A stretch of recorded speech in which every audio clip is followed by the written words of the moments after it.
अजळ नाचुछि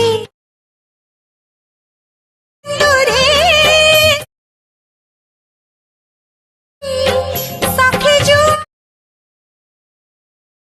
जगन्नाथ मोया दे नाहुछि मोया दे सुचि। ओके देखंतु सांग माने एमिति जगन्नाथ स्टेटस एडिटिंग करिया पय आपण मानन कोई वीडियो डिस्क्रिप्शन नु यार एक्सएमएल फाइल डाउनलोड करी कि एलाइट मोशन ऐप रे इनपुट करबा को पड़िबो। आ ये एक्सएमएल फाइल ले पासवर्ड पड़िथिबो। पासवर्ड टे वीडियो रे पासवर्ड लिखाइतबा तळे बॉक्स रे चारोटी स्टेप रे शो हबो। तो आपण माने वीडियो को स्किप न करी वीडियो को पूरा देखंतु। आ सांग माने ए वीडियो रे जो मटेरियल गुडी को यूज हबो आपण मानन को मो टेलीग्राम चैनल ले मिली जिवो।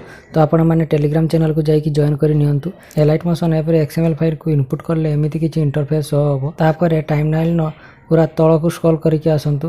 पूरा तळ को स्क्रॉल करके आसिकी देखिबे पूरा तळ को स्क्रॉल करके देखिबे किछि लेयर अछि। तापरे तळ आडू पूरा लास्ट लेयर रे क्लिक करंतु। ओके रे क्लिक करंतु। कलर एंड फिल रे क्लिक करंतु। स्टार आइकन ने क्लिक करिकि एई बैकग्राउंड फोटो टी को चूज करिकि प्लस आइकन ने क्लिक कर दियंतु। तापरे बैक कर दियंतु।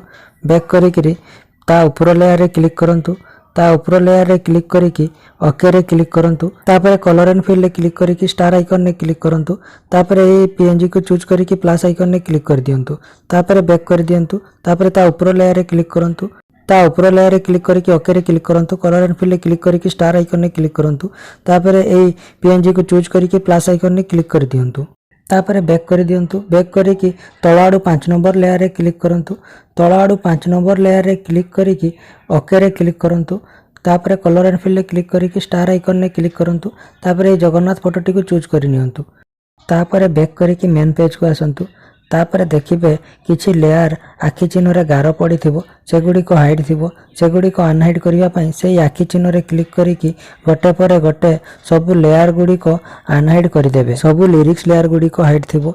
सब लिरिक्स लेयर गुडी को आपण माने आखि चिन्ह रे क्लिक करिकि सब लिरिक्स लेयर गुडी को अनहाइड करि देबे। सब लिरिक्स लेयर गुडी को अनहाइड करि सरला परे एबे स्टेटस वीडियो रे गीत ऐड करबा को पड़िबो। स्टेटस वीडियो रे गीत ऐड करिया पई प्लस आइकन ने क्लिक करंतु। तापरे मीडिया रे क्लिक करिकि ए वीडियो को चूज करि नियंतु। ए वीडियो रो लिंक आपन को डिस्क्रिप्शन में मिल जिवो। इंस्टाग्राम को जाई कि ए वीडियो को डाउनलोड करि परिबे। नोने मो टेलीग्राम चैनल ले यार MP3 मिल जिवो। MP3 को आपन माने डायरेक्ट यूज करि परिबे। तापरे वीडियो रे क्लिक करिकि 3 डॉट रे क्लिक करिकि एक्स्ट्रा ऑडियो रे क्लिक करंतु। तापरे वीडियो रे क्लिक करिकि वीडियो टी को डिलीट करि दियंतु। तापरे आपन को स्टेटस वीडियो रेडी हि जिवो। ए स्टेटस वीडियो टी को सेव करिया पई सेटिंग आइकन साइड रे जे एरो आइकन अछि से एरो आइकन ने क्लिक करंतु। एरो आइकन ने क्लिक करिकि एक्सपोर्ट रे क्लिक करंतु। एक्सपोर्ट रे क्लिक करिकि वीडियो को एक्सपोर्ट करि नियंतु। वीडियो टी एक्सपोर्ट होई सरले सेव ऑप्शन बाहरिबो। आपण माने वीडियो टी को सेव करि नेबे। जदि वीडियो टी भल लागिला वीडियो को लाइक करंतु। चैनल को नया करि आस्तिने चैनल को सब्सक्राइब करंतु। आपण सांग मानको वीडियो को शेयर करंतु।